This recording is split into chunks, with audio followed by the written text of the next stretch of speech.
আসসালামু আলাইকুম বন্ধুরা, কেমন আছেন? গুজরাট থেকে সকল বন্ধুকে জানাই এমএন কিচেন অনেক অনেক স্বাগত। আজ আমি আপনাদের ফুড কাস্টার্ড বা ফুড যে ডিজার্টস বানিয়ে দেখাবো। তার জন্য এখানে দেখুন সব ফলগুলো নিয়ে নিয়েছি এবং ফলগুলোকে আমি ভালো করে ধুয়ে নিচ্ছি। এই দেখুন ধুয়ে নিয়েছি। এরপর আমি ফলগুলোকে একটা পাত্রে তুলে রাখলাম, দিয়ে এরপর কেটে নেব। দেখুন আঙুরটা আমি কেটে নিচ্ছি। আঙুরটা আমার কাটা হয়ে গেছে। এরপর আমি ডালিমটাকে কেটে নেব। এই দেখুন ডালিমটা প্রথমে কেটে নিলাম। এইভাবে যদি ডালিম কাটা হয় দেখবেন ডালিমের একটা রসও ফাঁকে পড়বে না, ডালিমটা খুব সুন্দরভাবে ছাড়ানো যাবে।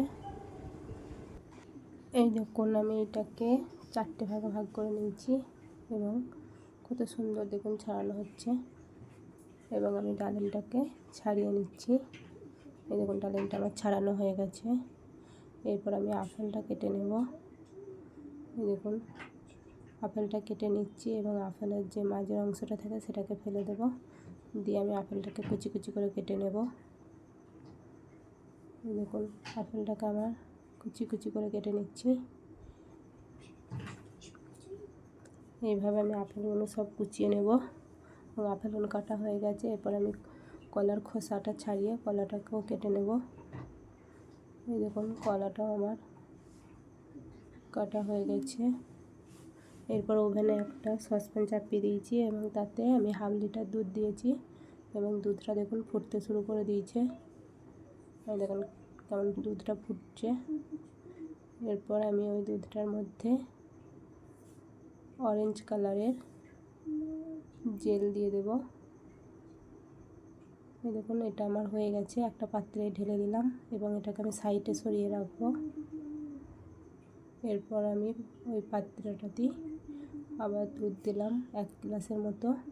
তাতে আমি ছোটো বাটির 2 বাটি কাস্টার্ড পাউডার দিয়েছি, দিয়ে ভালো করে নেড়ে নেব, নাহলে তলাটা ধরে যেতে পারে। এরপর আমি ছোটো চামচের 2 চামচ গুঁড়ো দুধ বা মিল্ক পাউডার দিয়ে আবারও ভালো করে নেড়ে নেব।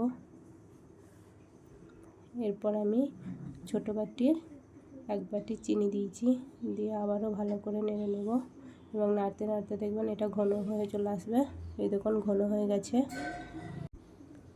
এবং ফুটতে শুরু করেছে। আমি এইদিকে একটা বাটি নিয়েছি, তাতে 1 চামচ চিনি ও একটু জেল দিয়ে ভালো করে ফাটিয়ে নিচ্ছি, দিয়ে সাইডে রেখে দিলাম। এদিকে আমি কেকের ক্রিমটা নিয়েছি ও নিয়ে সেটাকে ফাটিয়ে নিচ্ছি ঠান্ডা পানি দিয়ে। দেখুন এদিকে আমার জেলটা দেখুন একদম হয়ে গেছে। এটাকে আমি ছুরির সাহায্যে কেটে নিচ্ছি।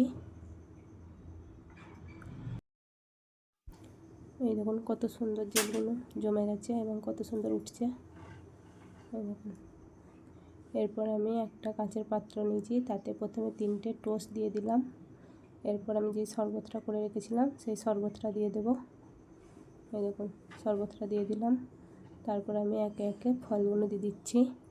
প্রথমে রম্বাটা দিলাম, তারপর আঙ্গুর, সব বেদানা, সব ফল দিয়ে দিলাম। তারপর কাস্টার্ড পাউডারের যেই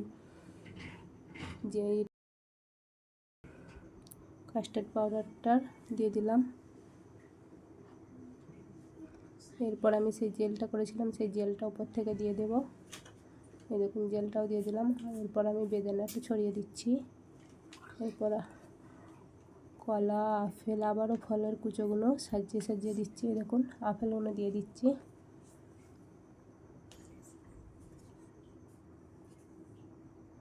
এই দেখুন আমি একেবারে আঙ্গুরটা দিয়ে দেব।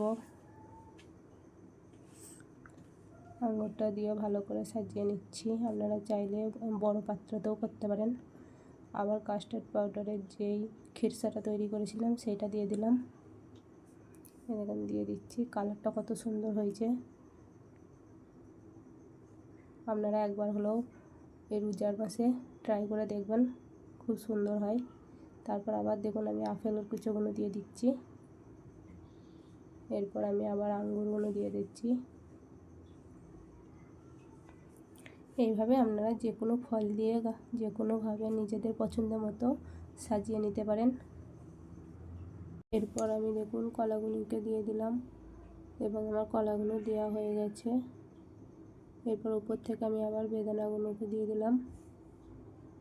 এই দেখুন এরপর আবার যে জেলটা করে রেখেছিলাম সেই জেলটা দিলাম।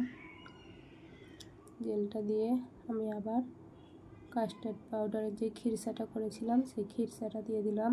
তারপর ক্রিমটা দিলাম, অর্থাৎ কেকের যে ক্রিম হয় সেই ক্রিমটা করেছিলাম সেই ক্রিমটা ওপরে দিয়ে ভালো করে আমি চারিদিকটা কোট করে নেব। এই দেখুন ক্রিমটা দিয়ে আমার হয়ে গেছে। এবং আমি আবার ওপর থেকে ফলগুলো দিয়ে ভালো করে সাজিয়ে নিলাম।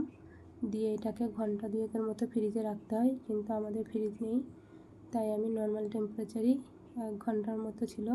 তারপরে ইফতারের জন্য নিয়ে গেলাম এবং এই দেখুন কেটে নেওয়ার পর এরকম হয়েছে, কিন্তু খেতে খুব সুন্দর হয়েছিল। ইফতারের সময় খেলাম, জানটা ঠান্ডা হয়ে যাবে। যদি ভালো লাগে তো লাইক, কমেন্ট ও শেয়ার করবেন। ভালো থাকবেন, দোয়া করবেন। আল্লাহ হাফেজ।